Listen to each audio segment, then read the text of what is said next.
We seem to be covering a lot of maritime disasters on this channel, so here we go again with another one. So far, this is the most destructive and deadly ship disaster I've ever covered. An accident that was so fatal it caused so much devastation around it, and a chain reaction that left thousands upon thousands affected. No onlooker was safe from this catastrophe. So let's talk about the cause and result of the Halifax explosion.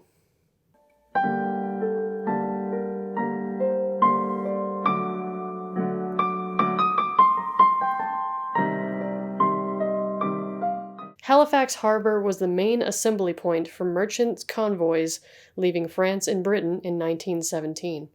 It lies in Nova Scotia, Canada, between Halifax on the west and Dartmouth on the east. At the time, it was one of the most important harbors for the British Royal Navy, as it was the center for wartime trade and home to privateers who assisted the British during the wars. In 1917, the population of Dartmouth was about 63,000 people. It was a growing, thriving community. It sure would be a shame if anything were to happen to them. 2 ships were involved in this disaster on December 6, 1917. The SS IMO, a ship from the Netherlands en route to New York for supplies, and the SS Mont Blanc, a French cargo ship fully loaded with TNT, gun cotton, picric acid, and highly flammable fuel benzol. Just your everyday, high-explosive cargo ship on its way through Halifax Harbor. Passage through the harbor involved a section called the Narrows, where ships were restricted to 5 knots or 5.8 miles an hour. They were told to stay on the most right side of the passage, while other ships passed on the left. Normally, ships carrying explosives were not allowed through this passage, but in the wartime of threatening German submarines, the rule was relaxed. At approximately 7:30 a.m., the SS IMO was given clearance to leave the Bedford Basin, but they were behind schedule due to a delay in loading up coal. To make up for it, the ship headed into the Narrows well above the speed limit. The ship came across a steamer called the SS Clara, being piloted up the wrong side of the canal. The 2 ships agreed to pass each other on their right sides, which was opposite protocol.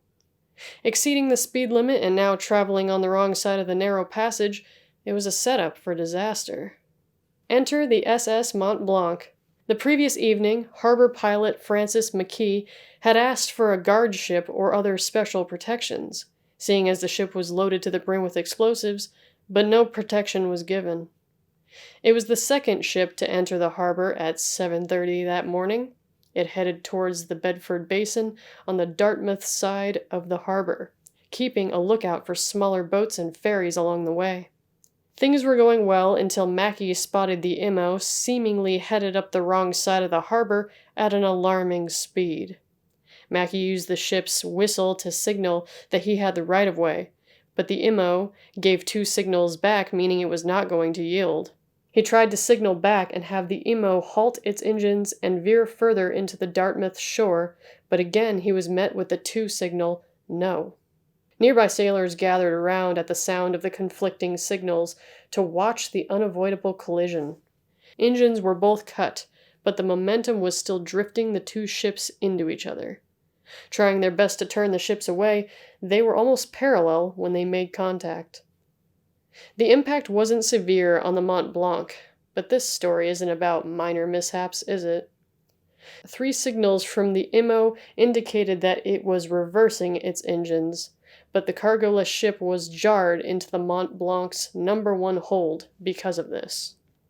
Barrels of explosives were toppled over from the impact, flooding the floor with benzol. When the IMO's engines kicked back on, it sparked that fuel and started an immediate, raging fire that consumed the side of the Mont Blanc.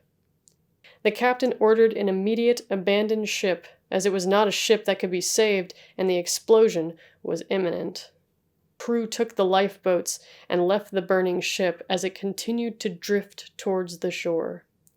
A few tugboats tried to spray water at the Mont Blanc as it drifted closer, but the fire was too intense, and it was now a ticking powder keg. At 9:04 a.m., only an hour and a half after the ship set sail, the fire reached the explosives and set them off. By now, onlookers not only from the harbor, but in buildings close by were watching this spectacle thinking they were safe.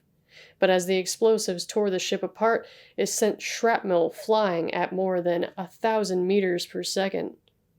Burning shards of iron pierced through buildings and destroyed an area over 1.6 square kilometers or 400 acres. Not finished yet, the explosion caused a displacement of water in the harbor so intense that it resulted in a tsunami. Rising as high as 18 meters or 60 feet, it tossed the Imo onto the shore of Dartmouth, destroying the ship and killing many in her path. This catastrophe ended the lives of 1,900 people and injured 9,000 more. Every building within the 2.6-kilometer radius was destroyed or badly damaged, and hundreds of people who had been watching from their homes were left blind when the blast shattered their windows. A disaster that had a true ripple effect, as overturned lamps and stoves caused fires that broke out in the North End, trapping residents in their homes and burning down entire city blocks. The only member of an 8-man firefighting crew to survive described the scene in gruesome memory, saying the sight was awful, with people hanging out of their windows dead, some with their heads missing, and some thrown onto the overhead telegraph wires. The charges for the death and destruction were not cut and dry. While to me, the Imo was to blame for being in the wrong place and going too fast, it was the captain, pilot, and lookout of the Mont Blanc that were charged for the accident. Largely influenced by the public and wartime situation, the Mont Blanc was said to be responsible since they didn't avoid the collision at all cost. It was a strange choice to me. In the end, there wasn't enough evidence to detain anyone, so they were all free to go. This is one of the few stories I cover that doesn't result in new protocols or people behind bars. It's just a disaster that happened, and all we can do is look back and observe. Many lives lost, and an incredible story, all starting from one unfortunate spark. Thanks for watching. For more true crime and horror, please consider subscribing. Game with me on Twitch, follow me on Twitter, and as always, be well.